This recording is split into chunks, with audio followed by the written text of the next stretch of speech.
Mon podcast IMO. Bienvenue dans ce nouvel épisode de mon podcast IMO, le seul podcast quotidien 7 jours sur 7 sur l'immobilier en France. Vous nous retrouvez, vous pouvez vous abonner et le partager évidemment via toutes les plateformes de podcast. Nous sommes aujourd'hui avec Bruno Rouleau, porte-parole du réseau de courtiers Inenfi. Bonjour Bruno, ravi de vous retrouver. Bonjour Fred, ravi également. Avec vous, nous avons entamé récemment une série avec une question simple et vous nous répondez en 3 temps. Aujourd'hui, la question Bruno, c'est quoi l'apport personnel ? On parle beaucoup ces derniers mois du durcissement des conditions d'accès au crédit par les banques, notamment du sujet de l'apport personnel. Alors c'est quoi cet apport personnel ? Si on peut résumer, c'est la part de fonds que un client va apporter dans son projet, apport, ou avec des tiers sur l'ensemble du prix de l'opération. Voilà, et non financé par un prêt. Le plus couramment, on appelle ça du cash, de l'argent qui est prélevé sur l'épargne des clients, mais ça peut être aussi des fonds qui proviennent d'une donation, le versement du montant d'une cagnotte qui est souscrite. Ça commence à prendre forme au niveau de l'immobilier aussi et des projets. Dans tous les cas, ça peut être un projet de construction, l'apport d'un terrain déjà détenu par exemple, et qui ferait l'objet d'une donation de la part de sa famille. Bref, c'est quelque chose qui est conditionné à l'opération. Alors, on va y trouver aussi des aides, des subventions, dès lors qu'elles sont sécurisées en amont, parce que la banque, il faut qu'elle soit certaine qu'elles seront versées au moment de l'opération et qu'elle ne va pas être obligée de gonfler le montant du crédit qu'elle était obligée de faire à l'origine, ou en tout cas qu'elle s'était obligée à faire. Et puis, l'essentiel, c'est que dans ces conditions-là, ça puisse sortir de l'argent qui va être versé par la banque. Les banques parlent souvent d'un taux d'apport personnel plus que d'un apport personnel, parce que on va rapporter en fait le montant de cette épargne en regard au montant de l'investissement.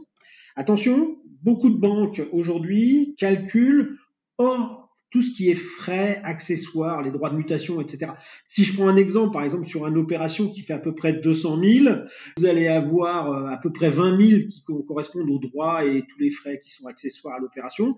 Et ben, ces 20 000 vont être retirés. Alors, c'est sûr que si vous aviez que 20 000 d'épargne, en pensant que ça ferait sur 220 000, donc presque 8% d'apport, bah, finalement, vous allez être déçu puisque la banque va le retirer et elle va dire qu'il ne vous reste rien, donc vous n'êtes plus avec un apport par rapport aux 200 000 de l'objet à l'origine réellement fixé. Donc, du coup, vous devez absolument faire attention à ça et tenir compte en amont de tous les frais qui vont venir gréver l'opération pour ne pas obérer la partie de l'apport qui est considérée, qui est prise en charge par la banque. Alors, il me semble parfois que Bruno, on fait une différence entre apport personnel et autofinancement. Pourquoi ? Alors ça, c'est vraiment une question de sémantique, parce que là, on rentre dans le détail juridique.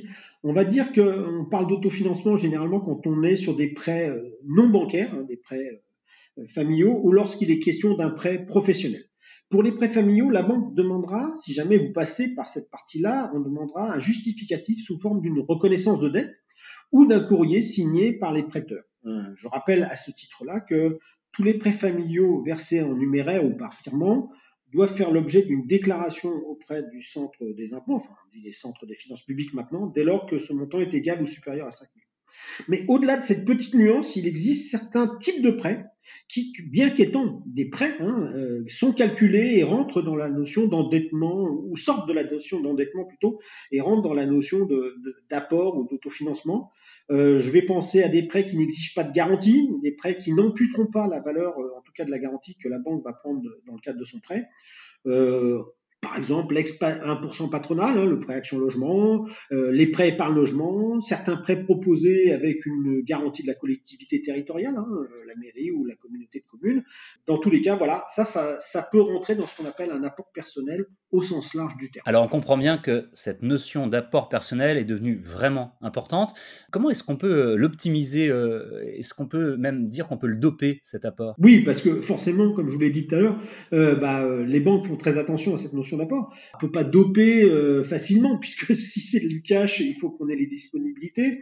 Par contre, si on est sur des dispositifs de subvention ou de prêt ou d'aide, comme je vous ai dit tout à l'heure, bien évidemment, on va aller chercher des solutions qui sont parfois un peu longs. C'est pour ça que les banques les explorent pas trop. C'est pour ça que les clients sont pas toujours au courant. C'est pour ça qu'on hésite peut-être parfois à aller prendre le temps de les rechercher. Mais voilà, c'est vrai que si vous allez sur du ex 100% patronal, le Action Logement dont je parlais tout à l'heure, c'est vrai qu'il faut être très en amont parce qu'il y a des enveloppes qui sont distribuées, donc elles sont peut-être soit sur la fin et on sera obligé d'attendre. Mais parfois, les gens sont tout à fait prêts à vous aider. On a parfois des bonnes surprises aussi. Et du coup, ces petits exemples nous permettent de mettre des aménagements de pièces en plus. On va aller parfois chercher des solutions qui vont vous permettre, si jamais le projet vise à accueillir une personne âgée ou une personne handicapée, si vous avez des gros travaux de rénovation d'économie d'énergie, de réaménagement de pièces pour un aidant à domicile.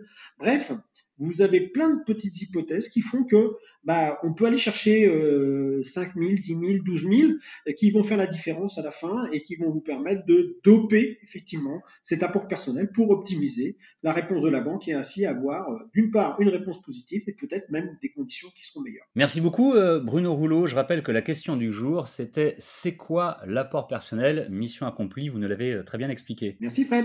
Et je rappelle aussi que vous êtes porte-parole du réseau Inenfi, un réseau de courtiers qu'on retrouve un peu partout en France. Et puis vous, on vous retrouve bientôt pour une nouvelle question et un nouvel épisode de Mon Podcast Immo. Mon Podcast Immo. Mon podcast